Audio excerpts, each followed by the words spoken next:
Hi guys, how are we doing? We're down the plot today. A few jobs to do. Sort chickens out. I might reduce the entrance on the bees, bring that down because this sunny weather hasn't really materialised. It's quite cloudy, so there was supposed to be a ivy flow on this week, so a bee farmer told me at the weekend, but it doesn't look promising. If we reduce the entrance to half what it is now, they'll be fine anyway, and they'll still be able to get in and out if there is a flow, leaving plenty of room. And then that way they can also defend the hive if we get any wasp attacks, which I'm surprised they haven't started already. I've seen a couple of wasps knocking about, but nothing sustained onto the hive, so we'll be fine. Just want to do is get some bean frames down, probably take off most of the last of the beans because I've harvested nearly all the seeds now, and to be honest, with these runner beans, got that many seeds, I'll be giving them away till 2027 to people that might want some. Do the chickens, see if there's any eggs, and then just potter about for a bit and let the girls do a bit of digging about and a bit of foraging. Agatha, what are you doing up there? Right, let's go and see what Agatha's up to. Looking for one of the little barboos, and there she is, sat on the fence between the plots. I don't want to clip the wings because I don't think that's right. Nature doesn't do it, does it? But if you can get up there, just have to keep an eye on her, really. Right, come on, Agatha, let's get you down. Right, let's go and see if there's any eggs. What do you want, Fleur? She's following me around. Fleur's one of the little barboos, and she just spends her life following me around. She's dead funny. She's like a little pet chicken. She's ace. Loves being picked up, loves being cuddled. Right, let's pop in here and have a look what's going on and see if we get any eggs. We've got the brood box and the coop shut up at the moment because Agatha's being broody again. So I'll just shut the door when I'm on site just to make sure she gets some feed and water. This is a brood box on the omelette coops. And there we have it. 2 eggs. Fantastic. Saw Barbara coming out of there when I came on site, so it's probably her that's laid. She does it in 2s, Barbara. She's about the only one that does it at the moment. All the others seem to be laying single eggs. Working in the background, that's Agatha. She just wants to get back in the brood box, but she needs something to drink and eat first. Let's have a look what the girls are up to.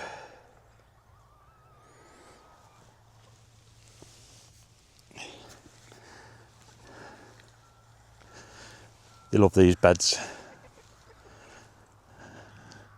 Love hunting round and then for worms and grubs and leaves, and have a dig, and then they'll probably go into the one in a bit and have a dust bath. They like to dig a hole and bury themselves in it effectively, half the body, and just flick the soil about. It's funny to watch them. They sort of turn around in a circle, bringing soil into them, so you end up like a little bowl. So funny to watch.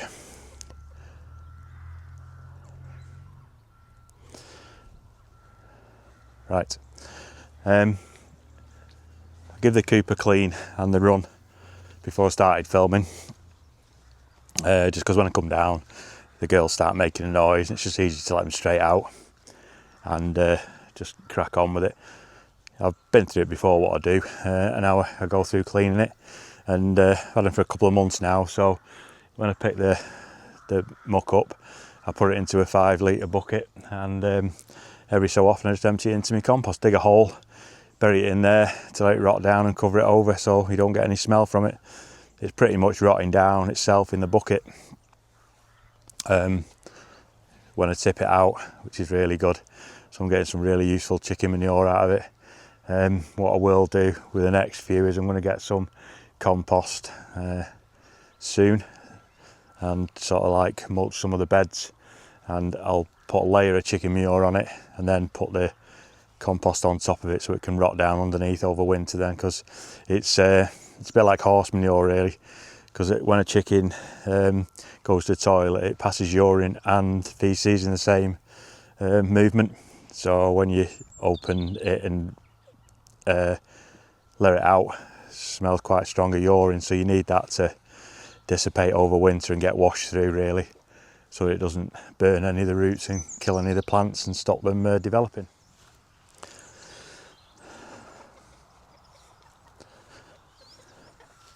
Yeah, so these are the ones that have been really good this year. Really impressed with them. Again, wish I could find out what variety they were, because they've just been so prolific and the beans are excellent. Look at these.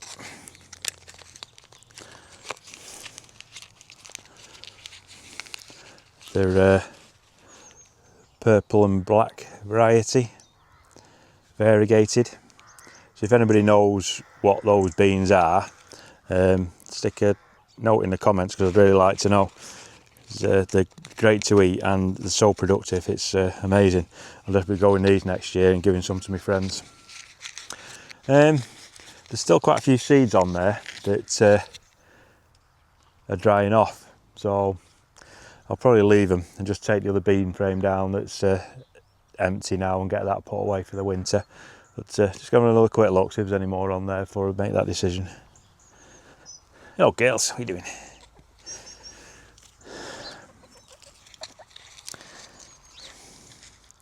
Yeah, there's still a good dozen or so seed pods on here, so I don't want to take them out yet.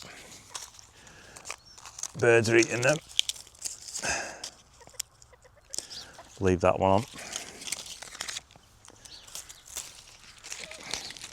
Yeah, I'll leave them last few to dry off, harvest them and then strip them out probably a week or so's time. We got dry weather all week, so hopefully these will dry off now. Let's go and have a look at the giant soup beans. Come out, there.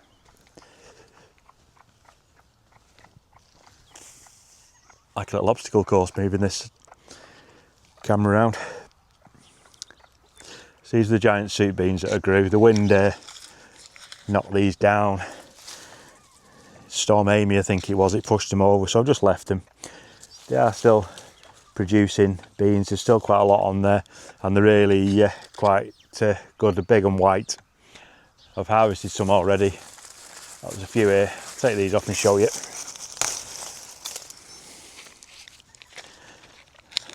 This variety is from Real Seeds. They're called giant soup beans. All you do is you grow them purposely to let them dry out and use them over winter. Just put them in a jar and put them into your soups and stews. Let me jiggle about with the beans. There they are. You see them? See me get a t-shirt.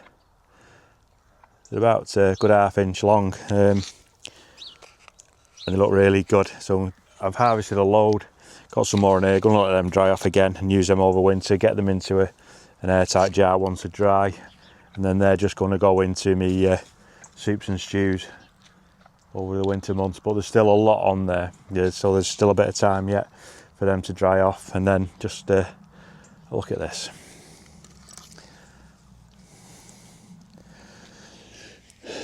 October and it's flowering.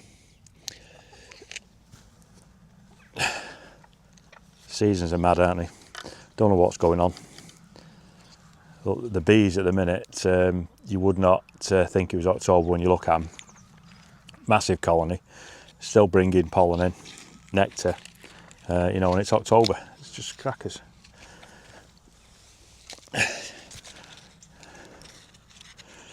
I'm not getting into science and what people do and don't believe, but that to me says climate change.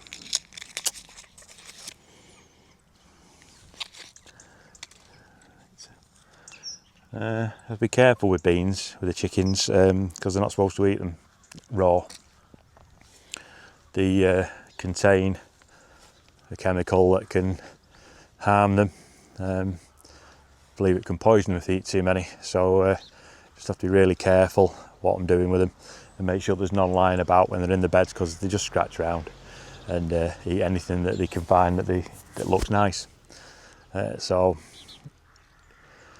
whether I do a little cage round the beans next year just to keep them excluded. But I suppose once it doesn't happen until it's this time of year when they start dropping, so I've been really careful, make sure none have dropped on the ground. Any that I have seen that have popped the seed pods when they've been on the plant, I've just removed anyway, so I'm pretty happy that they'll be fine. Right, we'll get these into the polytunnel and then I'm going to get that frame down. Right, let's bring you in here, show you what's going on.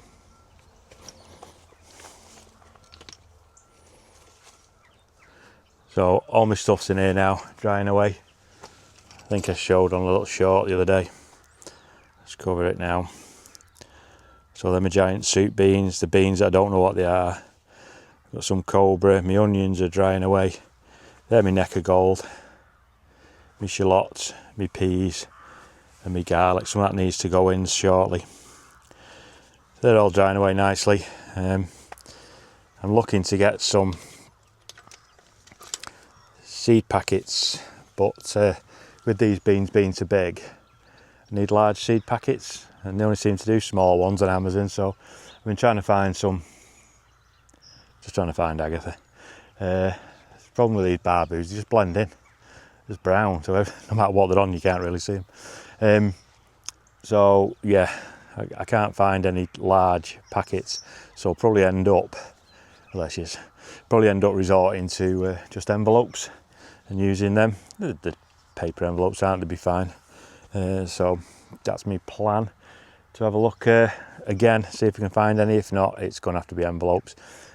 They're sort of like been in there a couple of weeks now, drying away. The pods are nice and dry, so my next job is to shell them and let the beans dry out, and then I can bag them up and put them away for next year. The good thing about them is they've grown here. They're not F1 varieties. The only thing I need to watch is that those beans aren't F1 because I don't know what they are, but I'm sure they'll be fine. The peas are fine, so I'm going to grow my own peas next year from seed that I've grown. So for my main crops next year, I'm pretty much self-sustaining on that. I've got some carrot seeds that I'm drying off as well, so hopefully I'll have a group of crops next year that are self-seeded and I've done myself, which we're really pleased about, so I'm not shelling out for seeds on those crops next year. Right, let's crack on. Next job is get this bean frame down. Hello, Maggo.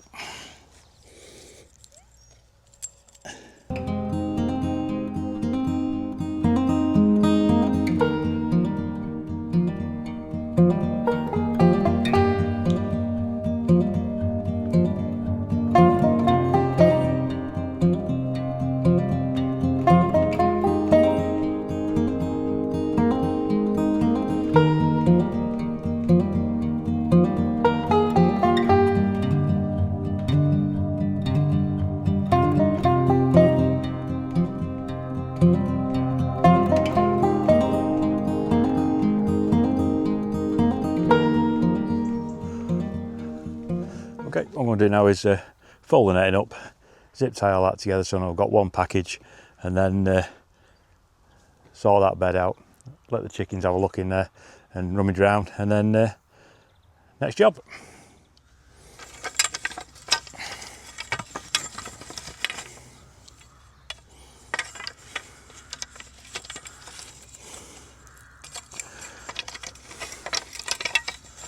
Zip ties are an amazing invention. Don't know why they were designed, but whoever did it, thank you. I keep meaning to get reusable ones for my tunnel doors, but never get round to it.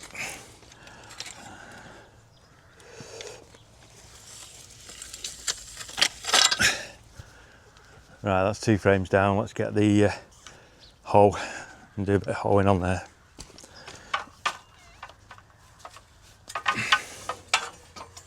Oops, a daisy.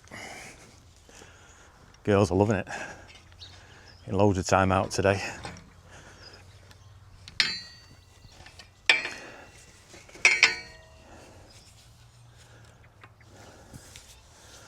Get my old favourite hoe out.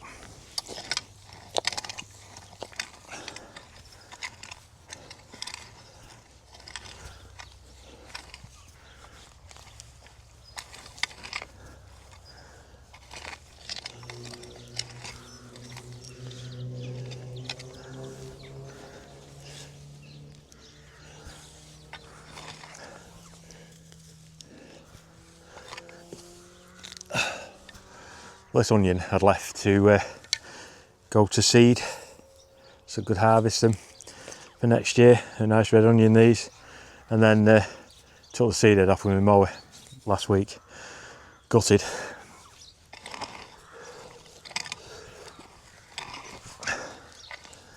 Ah well.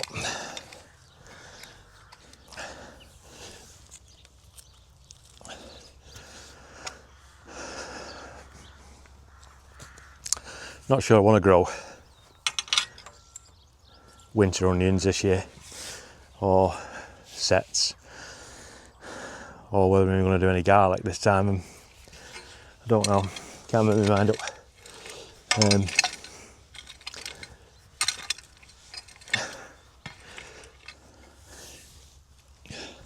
This year's wasn't overly successful with the onions because just the weather, they need a lot of water, and I just couldn't keep up with watering them.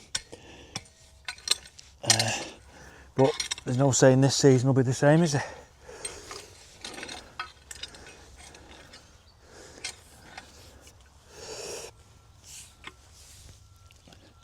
So I'm going to have a think over the next week or so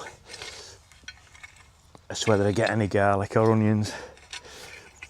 I've got plenty of garlic in there that I could grow for my own stock, but I definitely want to put some elephant garlic in, and the corns that are harvested. But I'm thinking of growing them in a pot, because the first year they just turn into effectively a garlic clove.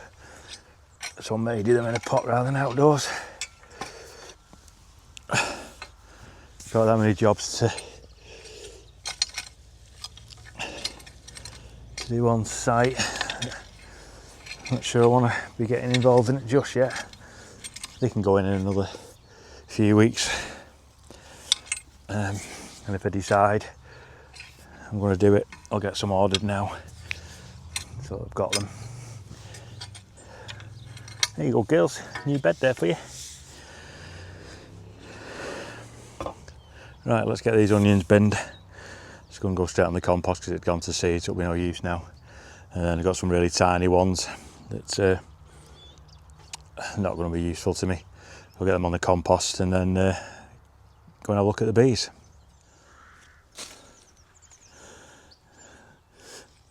Compost bins are full now. I harvested the last bits of crops and that are no use to me and put them in the compost. This one I'll be ready to use this year. That's half full of usable compost, and so is that one. But this is, like I said before, this is where I keep me hard to break down stuff, so I'm just going to leave that until they're full. But I did the raspberry canes yesterday, I believe, and they're in there. So I've chopped up the bed, cut it right back. I'll just show you now. So these are my autumn fruiting raspberries. Took quite a few out because they'd spread. Just took them down to 3. And the gooseberry there, I need to Google how you trim that back, because I don't want to do something to it that shouldn't be doing really. And then these summer fruiting raspberries, you leave the canes that grew this year because that's what they fruit on next year. And I had a tayberry that was in the middle of all that, because I bought one last year and they just ran rampant, these raspberries, and didn't do much. So I've moved that, give it a trim back, and again I'm going to have a read how I prune that and make sure I get that right, ready for next year. So yeah, it's dug out about 6 or 8 raspberries that had spread, and it should be a better crop next year, that. Because the autumn ones, they didn't really give that many. I just think they grew too much. They just got a bit big and a bit unwieldy, and there's nowhere really for them to fruit properly, so they didn't produce much. Hopefully this year, now I've cut them back, there'll be a lot better production from them.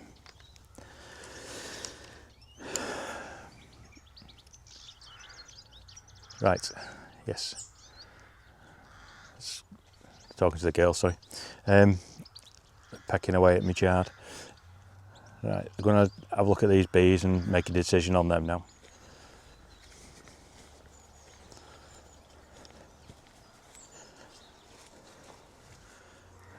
They're busy enough, but nothing that I don't think shutting the hive down would cause them a problem. There's a wasp on the top there, I don't know if you can see it flying around. There was a few wasps on the dead bees the other day on the floor, eating them, so I think I will half the size of that hive entrance and shut that down, but it means me getting suited up, so because they're a bit aggressive, not the wrong word really, but defensive at the moment, because taking the honey off, and they want to protect what they've got in there. Yeah, there's a wasp down there now flying around the bees. Right, let's go and sort that out.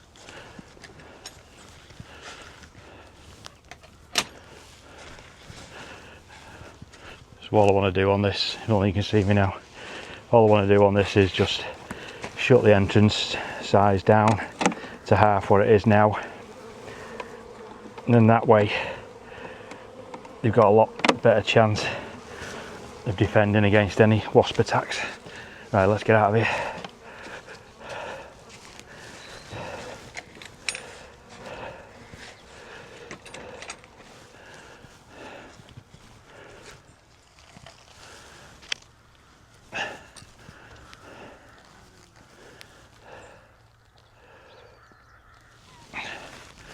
Right, that's done. Quick in and out, because all I wanted to do was reduce that entrance down. At the moment it's about that wide. I just wanted to reduce it to something about that big, so that because there's still nectar and pollen out there, they're still active and still want to get in and out, so you do need a bit of space to manoeuvre outside that hive, but you don't want it too big that they'll struggle to defend it, because what will happen is if wasps attack, they'll be finding the entrance, they'll try and get in, and the guard bees will be fighting them at that entrance. So the smaller gap you've got for the bees to defend, the more chance you've got of repelling the attack.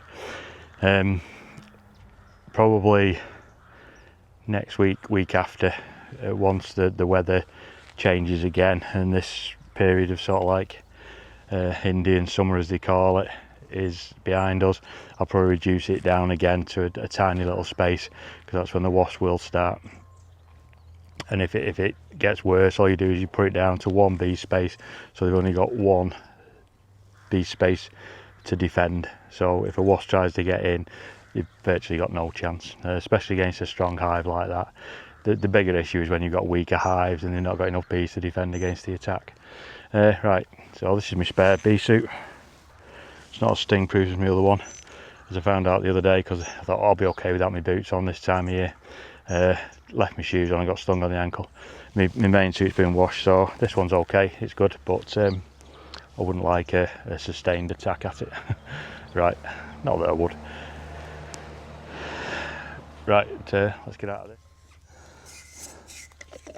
Right guys, time for a brew. Really impressed with these Yeti cups. I don't know if you've ever seen them or heard of them.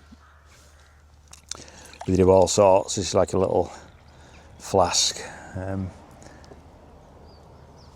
all stainless steel and robust. So bring it down to the plot, do cups and everything. They're really good. Dead robust for bringing down places like this. However, this morning I was getting out of the kitchen cupboard, pulled it out, my little travel cup that I've got that's the same, came out, landed in the dog bowl and knocked dog food all over the kitchen. Took a bit of clearing up, that did. There's a bit of sighing going on there, I'll tell you. So, yeah, just on the bees. Came to put the chickens away and they decided they wanted a bit more free ranging, so I thought I'd have a brew before I went. Where are you? Come here then. Come on. This is Flirt. This is the one that follows you around like a little pet. Hello, Telly. You okay? She's lovely. Loves being picked up. Loves being with you. Like I say, she just follow you around all day. The other girls let you stroke them and Lisa can pick them up, but I think because I'm down here all the day, every day, so I was just looking what they were doing. When I'm wandering around and they're scutting around, so they're not used to me just being there and being calm near them at the minute, because I'm always walking past. Sorry, darling. You okay? Do you want to go down? You want to set my leg? What do you want to do? There you go. Yeah, so I think that's all my job's done today.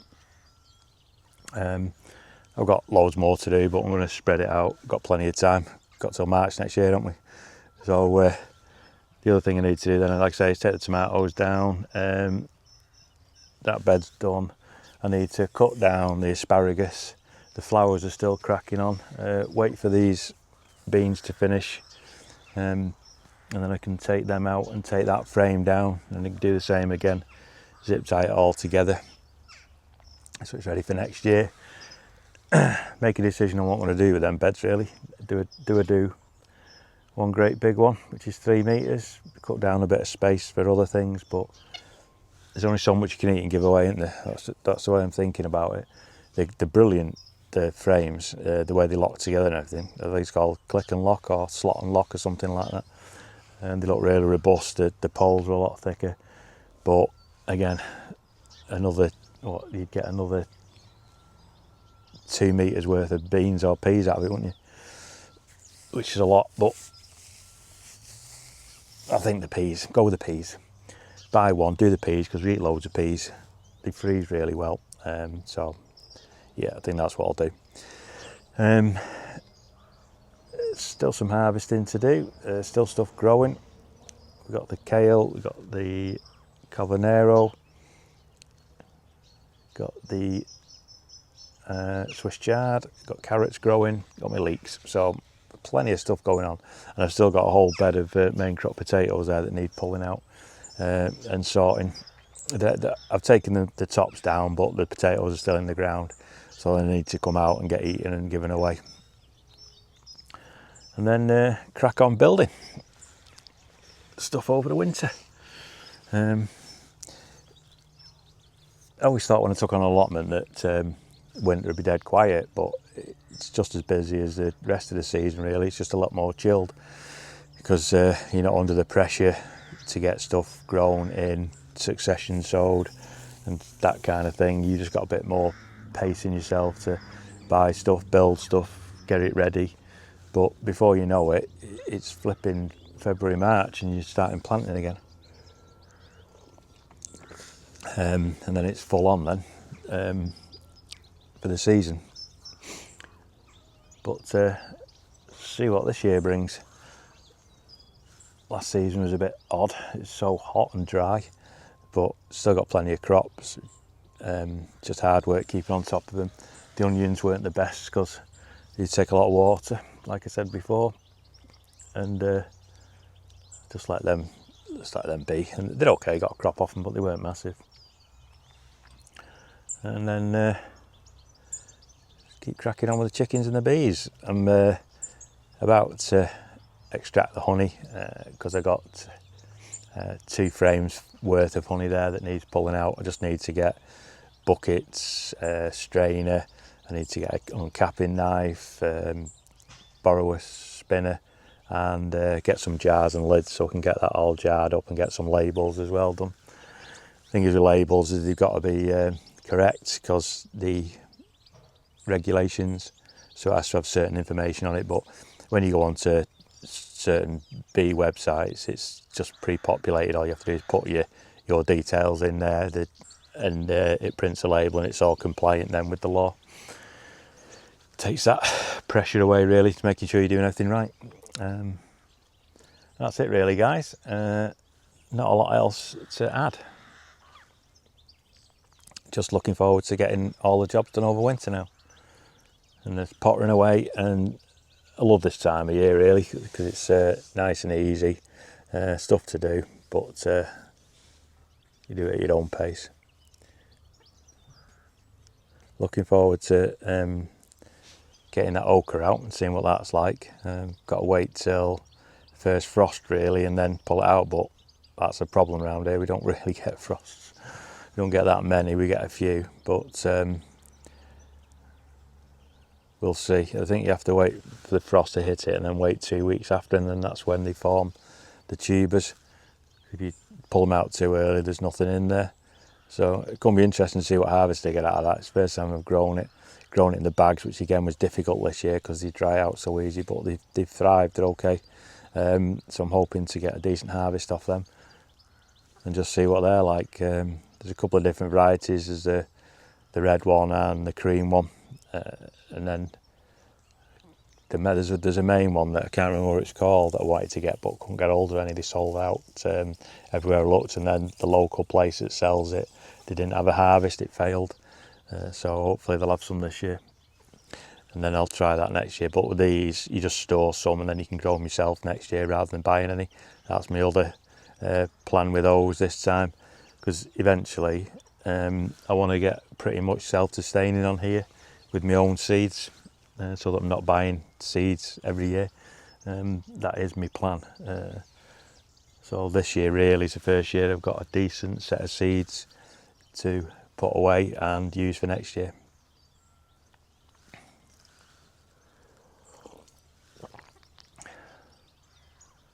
Yep. Okay, so think about making a move. Get these girls away, which should be easy enough because they've been in once of their own volition. They've been out again foraging away. Thing is with Peking bantams is they've got feathery feet, and they get filthy, but you can't really cut the feathers off because they've got blood vessels in them, so you just have to keep an eye on them, make sure they're cleaning themselves in between. There's a clean dust bath in the run. It's sand and diatomaceous earth which kills bugs, so just make sure they've got a clean bath to go to, and they sort themselves out. And then wandering around in the grass brushes it all off in between when they're in the run.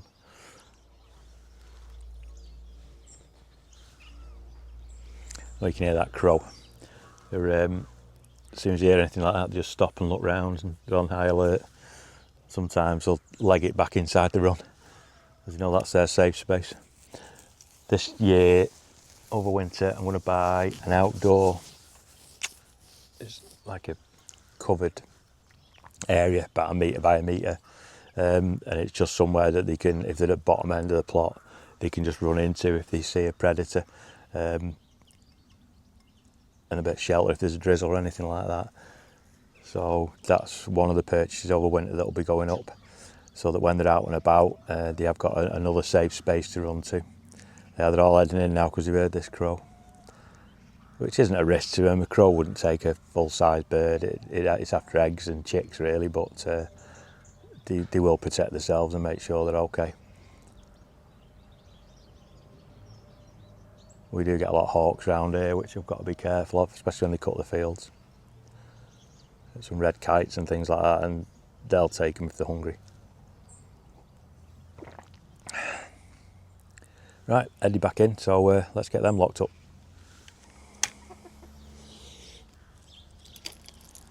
Here you go, girls. See you in a minute. Hey guys, that's it, done. Couple of hours on the plot today. A few jobs ticked off that I wanted to do. Beam frames down, reduce the entrance size on the hive. Just had a look at the asparagus, that's browning off nicely, so that's on the list in a few weeks once it's died back, to cut down and mulch. Chickens have had a good rummage round, good forage, plenty of fresh veg and bugs, so they're happy. They're in there now, chilling. Be back down later, let them out. Come down about 3ish or something like that again in the afternoon, just give them a half an hour outside. And I'm happy now, that's it. So I'll catch you later guys, hope you're having a good one. Wednesday tomorrow, hump day for the workers. Another day for retired people. I'm going over tomorrow to help my mate out, put a couple of polytunnels up on his allotment. He's bought the same polytunnels as I've got. So I'm going to go over there and help him get them up. I might video it, I'll see what he says. He might not want to be on video, but if he does, then happy days, we'll get that videoed. So have a cracker guys. Weekend's in sight, we're on the way, and hope you're having a good one, and I'll catch you soon. Take care now, bye.